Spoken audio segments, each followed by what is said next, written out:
హ్యాపీగా ఉంది, ఎందుకు ఏడుస్తుంది? ఏం తిన్నావు? నైట్ ఏం పెట్టారు? హ్యాపీగా ఉన్నాం. ఏం తిన్నావు? నేను నైట్ బిర్యానీ తీసుకొచ్చాను, అది తిన్నాను.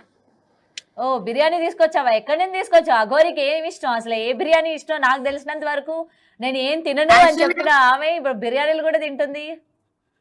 నేను తిన్నాను, అంటే ప్యారడైజ్ లో బిర్యానీ తీసుకున్నాను నైట్, అది తిన్నాను. సో ఈమెకి ముద్దపప్పు, ఆవకాయ పచ్చడి, వైట్ రైస్ అంటే చాలా ఇష్టం.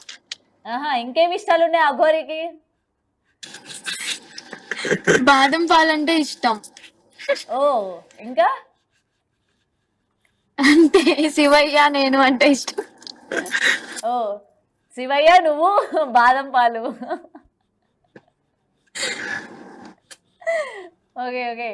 నేను మీ మధ్య మీ భైరవ్ కూడా ఉన్నట్టున్నాడు. యా బాగా బాగా ఎగబడ్డాడు. నాకు వాయిస్ వినగానే కార్ దిగేసి వచ్చేసాడు నా దగ్గరికి. ఓకే, సో నేను అఘోరియే కాదు భైరవ్ కూడా మిస్ అయ్యాడు అయితే. యా చాలా చాలా మిస్ అయ్యాడు పాపం. అది ఏం పెట్టినా తినలేదు. అంటే పెట్స్ అంతే కదా, ఎవరికైనా ఒక్కసారి ప్రేమాభిమానం చూపించిన తర్వాత వాళ్ళు ఒకసారి దూరం అయితే. సరిగ్గా పెట్టుకోండి అఘోరి. Right right right. అందుకనే ఫస్ట్ డే ఇంకా తినలేదు, వెళ్ళిపోయిన తర్వాత ఫస్ట్ డే ఏం పెట్టినా తినలేదు.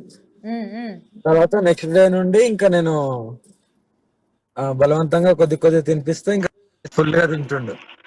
ఓకే అఘోరి, మీకు దగ్గరికి వర్షిని వచ్చేటప్పుడు కట్టు బట్టలతో రావడం జరిగింది. ఏంటి మరి అమ్మాయికి ఏం కొనివ్వడం లేదా? షాపింగ్ కి తీసుకెళ్ళడం గానీ, బట్టలు కొనివ్వడం గానీ, మిమ్మల్ని నమ్మి అమ్మాయి ఎలా ఉన్న అమ్మాయి అలాగే వచ్చేసింది.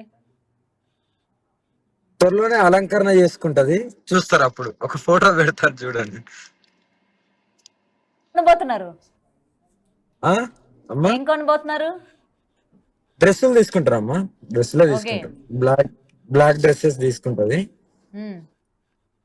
ఆమె కావాల్సినవి తీసుకుంటది, ఎందుకు ఇప్పియకుండా ఉంటామా అమ్మ. ఓకే, ఇంకేంటి వర్షిని, ఏం చెప్తావు? మొత్తం ఇప్పుడు మీడియా అంతా కూడా నీ వైపే ఉంది. వర్షిని క్షేమంగా వెళ్ళిందా లేదా, నెక్స్ట్ వాళ్ళ కదలికలు ఏంటి, ఎక్కడికి వెళ్తారు, ఏం చేయబోతున్నారు ఏంటి అని చెప్పి మొత్తం ఫోకస్ అంతా కూడా నీ పైనే ఉంది. ఏం చెప్తావు ఈ రోజు అన్ని మీడియా ఛానల్స్ కి కావచ్చు, నీ గురించి మాట్లాడుకునే వాళ్ళందరికీ కూడా? యా, నేనైతే క్షేమంగా అయితే అమ్మ దగ్గరికి వచ్చాను, ఏ ఇబ్బంది లేకుండా. నేనైతే చెప్తాను, చూసే జనాలకైనా గానీ, మీడియాకైనా గానీ, పోలీస్ వాళ్ళకి గానీ, మా పేరెంట్స్ కి గానీ, హ్యాపీగా ఉన్నాము. మా జీవితం మేము చాలా హ్యాపీగా లీడ్ చేస్తున్నాము. ఫ్యూచర్ లో కూడా ఇంకా మంచిగా లీడ్ చేస్తాము. మమ్మల్ని ఎవరు దయచేసి అడ్డుకోకండి, విడతీయాలని చెప్పి ప్రయత్నించకండి. ఇంకోసారి మమ్మల్ని విడతీయాలని ప్రయత్నిస్తే అది నిజంగా నా చావుతోనే విడిపోతది.